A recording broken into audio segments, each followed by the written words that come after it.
These are the shocking last-minute rumors and spoilers for WWE Clash in Paris 2025. Now, this is going to be y'all warning. Y'all got 3 to 5 seconds to get up out of here. Hit the like and subscribe button before you do. You got 3 to 5 seconds to get up out of here, or Clash of Paris could potentially be spoiled by this video. 5, 4, 3, 2, 1. You still here, so you don't care. Let's get into it. The Clash in Paris is finally here, and with a stacked card including one of John Cena's final ever premium live event matches. Join us now as we look at the most shocking last minute rumors that you need to know about WWE Clash in Paris. Be sure to subscribe and hit that notification bell for daily wrestling videos, and follow us on Facebook for exclusive lists.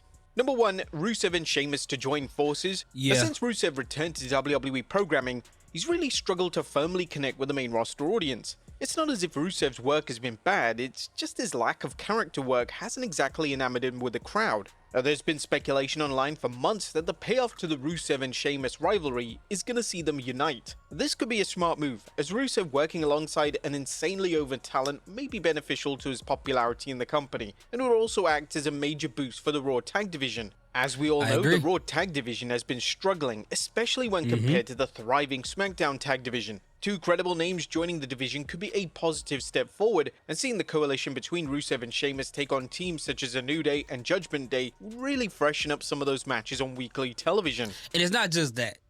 Think about this, y'all. This is what I would like to see. Just think about the big picture. Rusev and Sheamus in a hard-hitting, maybe no DQ tag team title match against Bronson Reed and Braun Breaker. Bro, that is money right there in itself. That is money right there in itself, bro. That will be I'm excited about that. I really am. The question is, how exactly does WWE present this team up? With Do the it like feud the bar. said to be settled at Clash in Paris, could Sheamus conquer his arch rival and then show respect towards him in the post-match angle? WWE could in theory copy and paste the approach they took with the Bar back in 2016, as the two were basically forced to team together, but eventually became the best of friends.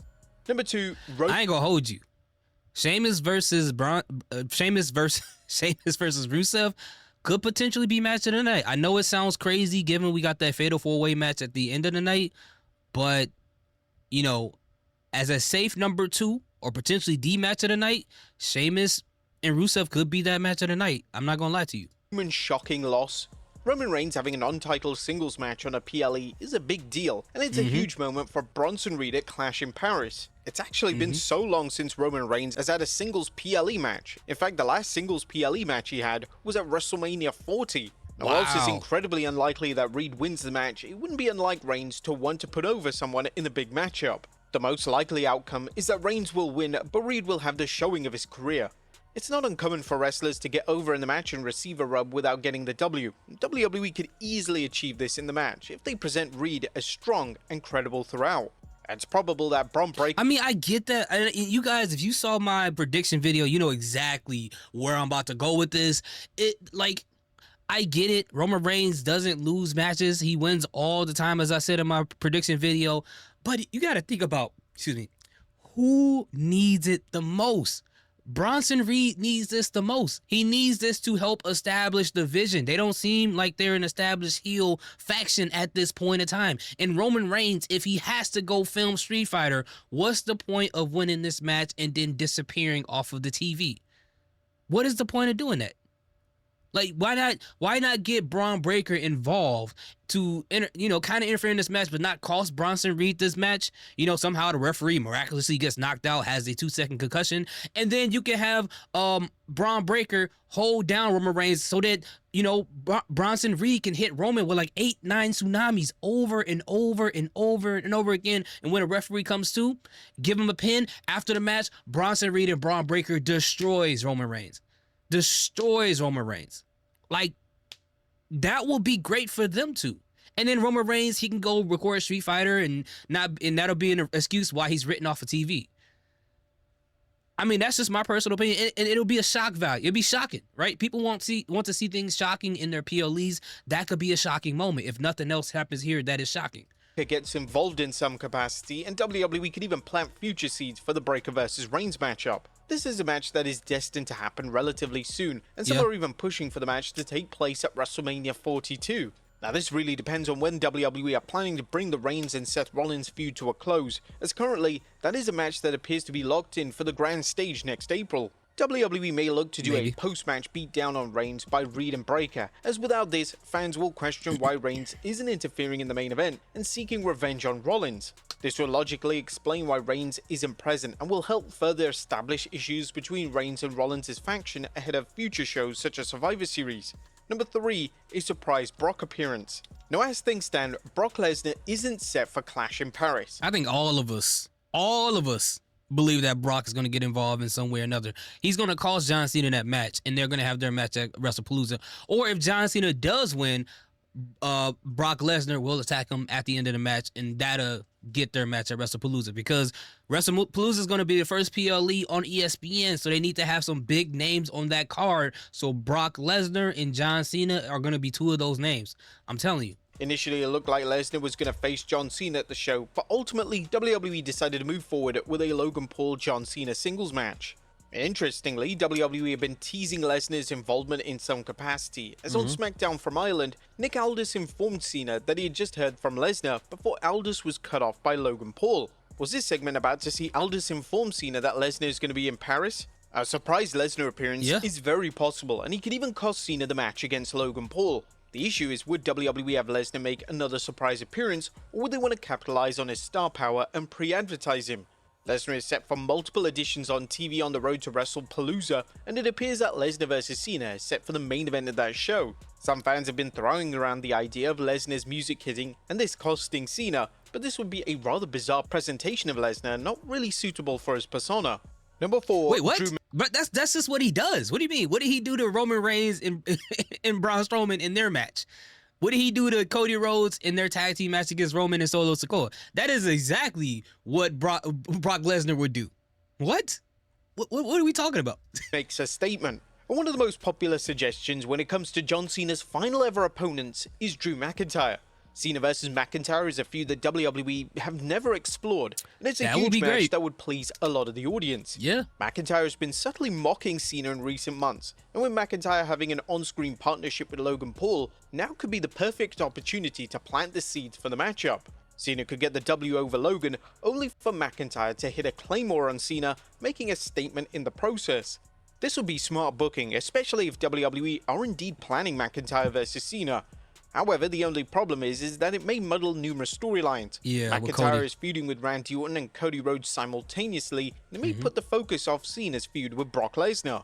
Number 5, LA Knight wins the big one. Nah, come on. We know this is not happening. Anytime LA Knight is involved in a multi-man match for any title, he's not going to win it. We saw what happened at Royal Rumble in that fatal four-way match between him, Roman Reigns, AJ Styles, and Randy Orton, and multiple times with the U.S. Championship. He is literally the Javon Evans of the main roster. You put him in a multi-man match with a title, he's not winning that. There's no, and I think LA Knight should win the title, but just not right now. It's not the time yet. We got to kind of establish the Vision and Seth Rollins even more until we get to that point where LA Knight takes the title. I would say probably next year at Rumble. Who knows? In Paris is said to be the final ever PLE on Peacock in the US. Due to WWE still having a working relationship with the network, thanks to them presenting all future Saturday night's main event broadcasts via the platform, they may look to send a message to the network. This message could be a clear indicator that WWE and TKO are appreciative of the new deal, and they could give fans and Peacock a world title change to close out the show. Seth Rollins' world title reign is only a few weeks old, but that doesn't mean that WWE couldn't pivot and deliver a new champion. If WWE are committed to this, then it's unlikely to be Jey Uso, as his world title reign wasn't exactly received well. In relation to CM Punk, it's likely that he'll settle his blood feud with Seth Rollins at WrestlePalooza, so this only leaves LA Knight. Is it now finally time that WWE went all the way with LA Knight? Triple H has been promising that Knight is going to get his special moment for years now, but it's never transpired, outside of 2 reigns as US champion. A lot of fans have been critical of the Raw product in recent weeks, especially due to the presentation of Rollins' stable known as the Vision. Fans feel like their stable and their segments are repetitive, and some would state that Rollins winning the world title has added absolutely nothing whatsoever to the faction's story or aura. WWE could see this criticism and decide to shake things up in a major way and deliver a significant world title change. Number I 6. personally cannot see that, man. Again, I think what's going to happen in this match is CM Punk and LA Knight's probably going to do something to cost one or the other, and one of those two are going to get pinned, and it's going to be because of the other. If CM Punk gets pinned, it's going to be because of LA Knight, and vice versa, and that's going to create their feud from this point forward, right? Because CM Punk is really good about having these feuds where he really hates the other person, and that literally is the story. So this will be a good look for LA Knight personally, but right now is not the time for him to get the title. The final man. One of the common opinions related to the Vision stable is that they need a final member. They need a name that is able to take pins in matches on Raw, but they also need a name that needs to be somewhat credible, and they have a name that fits in with the tone of the group. Currently, there are 2 suggestions that fans often throw out there, one of them being Ricky Starks. Starks is in a... Definitely not going to be Ricky Starks. It looks like he's starting a feud with Obafemi, so yeah, that I think he's completely out of the question when it comes to being the 4th man. Credible talent, and he's destined... And NXT, I think they're going to give him the title, so... for main roster one day. But the other name is Ethan Page. Page is a natural fit for the group and is often labeled as WWE's next incarnation of The Miz, which means that he can portray various roles and lose matches, but due to his promo and character work, he can then rebuild himself virtually overnight. If WWE decides to have a final member of the group, Clash in Paris could be the perfect way to establish the new member, and naturally, having this new member debut in the PLE main event would be a clear indicator that this is a name that fans need to take seriously. Page seems like the most sensible option at this stage, and although he's currently a title holder on the NXT brand, that really hasn't stopped WWE from calling up NXT talent in the past, and Page could still fulfill his duties on NXT until he drops the title. Kevin Owens. So this shouldn't present too much of an obstacle for WWE's creative team. At number 7, 18 incoming. Earlier this month, John Cena posted a random photo of Seth Rollins as world champion on his Instagram page. Was this Cena just posting an arbitrary photo of Rollins, or was this Cena hinting that he's coming for world title number 18? Cena stated numerous times throughout 2025 that Rollins is one of his favorite opponents, and there's no doubt about it that Cena would love to face Rollins at least one final time before he retires in December. Cena vs Rollins for the world title, with Cena seeking to win a world title design that he's never held, could make for fascinating television and would give Cena a fresh storyline away from Logan Paul. Obviously, Cena's feud with Brock Lesnar presents a huge obstacle, but Cena could easily explain to the audience that once he slays the beast, that being Brock Lesnar, he's coming for Rollins and the world title. The feud would also be a great opportunity for WWE, as it wouldn't just see Cena working with Rollins, it would allow Cena to work with Bronson Reed and Bron Breakker. Cena vs Breakker especially is a big money match that even has the legs to main event a PLE in 2025. Rollins retaining the world title in the main event seems likely, but the show going off the air with Rollins as champion may be seen as underwhelming and flat to some. What if Rollins retains and then the show goes off the air with Cena staring him down? A face-to-face ensues in the ring, and this could be the viral moment from the PLE that WWE will inevitably crave. Cena is set to work Survivor Series War Games in November, and Cena working a War Games match is a fascinating prospect. There have been a lot of theories in relation to what match will take place in War Games this year, and one of the most popular suggestions from fans is Team Roman Reigns versus Team Seth Rollins. You know what? A match between Seth Rollins and John Cena would be very interesting. I think if it's anything like his match against Cody at SummerSlam, I think it'll be fantastic. Do I think John Cena should win the title? No. Do I think him posting a photo of Seth Rollins swinging the title around his head means that he's going after that title? No, because if you follow John Cena on Instagram, he posts the most random stuff all the time with no captions. So that can literally mean nothing at all. Cena joining up with Team Reigns makes a lot of sense, and WWE surely won't want to miss an opportunity to have Cena in a gimmick match that he's never wrestled in before. Cena and Rollins closing out Clash in Paris with a stare down opens the door for endless possibilities with both of their booking, especially as WWE heads into a new era with the ESPN deal set to come into effect in just a few weeks' time.